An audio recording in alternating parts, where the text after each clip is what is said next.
Bulavanakana, good morning, ladies and gentlemen. Gives me much pleasure to be here this morning. I'd like to, of course, acknowledge all our people who are here, in particular those who have albinism, because this is your day. I'd like to, of course, take the opportunity to welcome Ratu Melissa Kuru, who's been a great advocate in respect of creating awareness about albinism, the Permanent Secretary for Health and Medical Services, our head of the Human Rights and Anti-Discrimination Commission, Ashwin Raj, all the other doctors and other people who are involved with the community and creating awareness about albinism and indeed finding solutions to many of the problems that actually stems from albinism.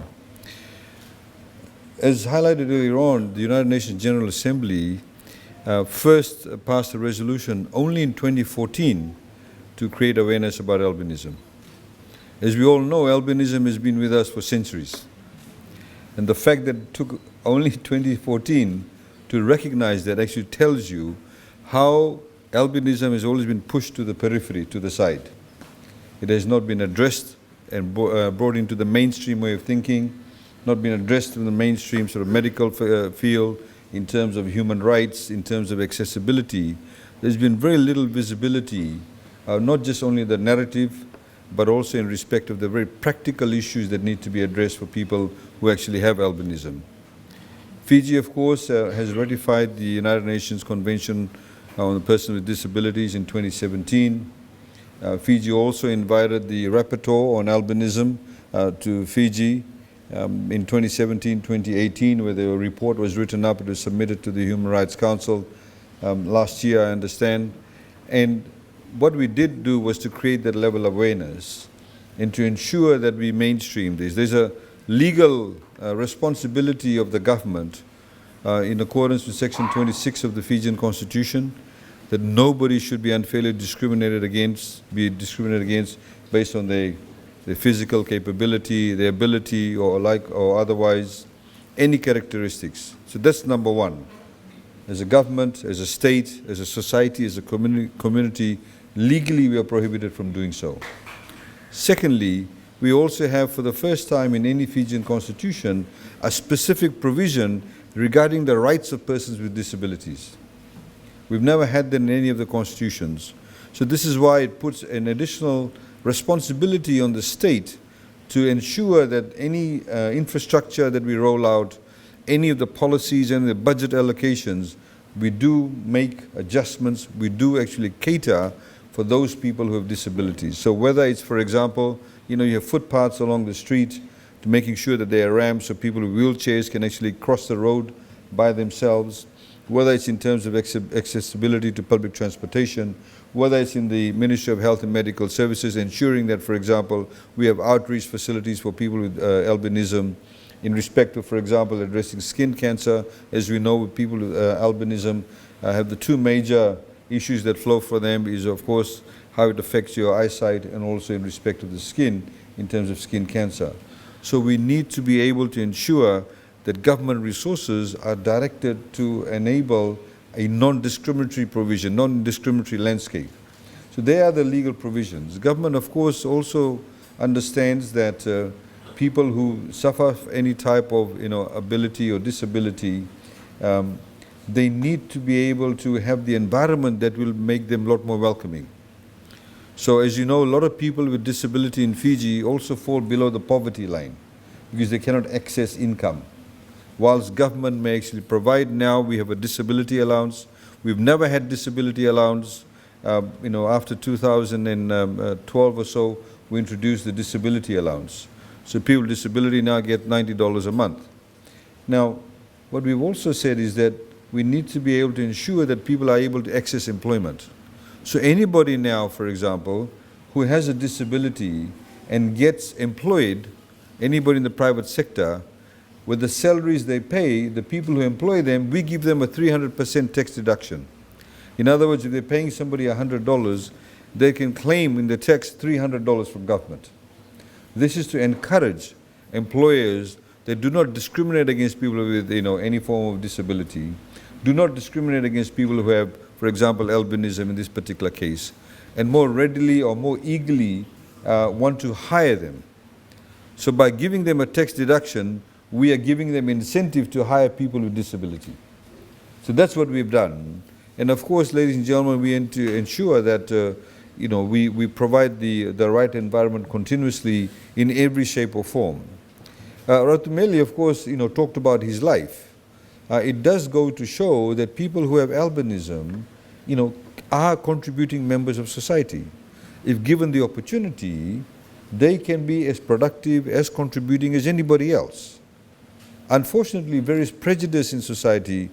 People think as just because somebody looks different, just because somebody prays differently, just because somebody has a different type of hair or the skin color is different, therefore we should treat them differently, of course, is highly discriminatory. In fact, if Allah Ta'ala is here, he would tell you that all of us are God's children, irrespective of what we look like, what province you come from, what ethnicity you are, what your background is, what faith you follow. We are all still God's children. So even when we have, for example, a public session like this, when we have prayers, the prayers need to be also inclusive to ensure that we cater for those people who may slightly have a different view from us, slightly have a different religion from us, different way of thinking. We need to be always inclusive. Inclusiveness is not restricted to only one particular area. So all of us need to broaden our minds, we need to broaden our horizon. Because when we have inclusivity in its true form, in an everyday form, in a practical form, that's when you create a strong community. That's when you create a strong society. And that's indeed when you create a strong nation. So ladies and gentlemen, today is about not only recognizing the opportunities that are available and what government needs to do or what government has done, but it's also to celebrate the lives of those people who actually have albinism, to create awareness about that. I see some of the faces here today. Last time I saw them was in Ratusuguna Park. But my point is that we must be able to, those people who do not have albinism, or indeed those people who do have albinism, to be able to become ambassadors, to be able to talk to other people, to be able to tell them, look, just because they look different from us, it does not mean that we should discriminate against them. It does not mean that they are not capable of contributing to society. It does not mean we should just put them in some corner and only see them on special occasions. It's the same with anything. Whether it's to do with people who may have lost their eyesight, whether it's people who are paraplegics, whether it's women, whether it's youth, whatever it is, any minority group, we need to be able to always mainstream people into society. And that's the only way that you not only have an inclusive society, but you'll have a caring society. We need to become a lot more compassionate about our fellow human beings. Compassion sometimes is very lacking. Our compassion should not depend on what a person looks like. Our compassion should come from the bottom of our hearts and our souls, because they are a fellow human being. And that really is the essence of the teachings of any faith in the world today, any of the faiths in the world today. So, ladies and gentlemen, I'd like to thank everybody who's contributed to today. And this awareness really should not be a once-a-year occasion. The awareness is about creating awareness on a daily basis. And we do bring people together once a year, but the whole idea being, and Ratumeli has said that he's told this story 4 or 5 times, but every time he tells the story, it's actually a great story. Even though the fundamentals may be the same, there may be the same storylines. But the point being is that people like him, who've come into mainstream society, as you said, he's been a bus conductor, he's worked in a butcher, he's worked in a nightclub, he's been on boards, etc., goes to show that he, as a normal person, has been very versatile. So that's the message to all of you. Of course, we don't necessarily always agree with him in terms of his political outlook previously, but that's besides the point. That's besides the point. The point is, as a human being, he has seen himself through over 70 years of suffering from albinism, but he's progressed in life. He's contributed to society. And that's what really matters. And that's what we should be telling everybody today. In respect of some of the other aspects, for example, making available things like sunglasses for people with albinism, in terms of making available sunscreen protection. We did have discussions with the rapporteur who came along, and how we can further progress that to make that available more readily through the Ministry of Health and Medical Services. And of course, ladies and gentlemen, we'll continue to do that. I'd also like to thank the families of the people who have albinism and thank them for their support. In fact, some families, of course, the parents also have albinism. And we'd like to assure them that we as a government are here to ensure that you yourselves will get looked after by us. If you have any issues, please raise it with the health and medical services and any of the government agencies, and we'll ensure that we provide some form of comfort, some form of solace for what you may be going through.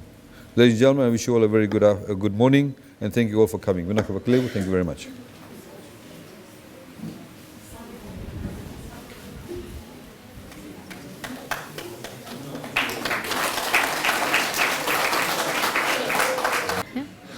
Dear guests, I now invite... Of 3,000, and even if your family chooses not to... Schools, we've had trainees and students.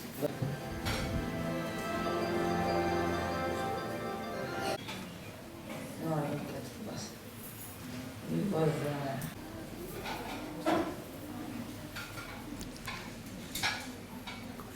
towards for entertainment and go through our booths for skin and eye checkups and other support.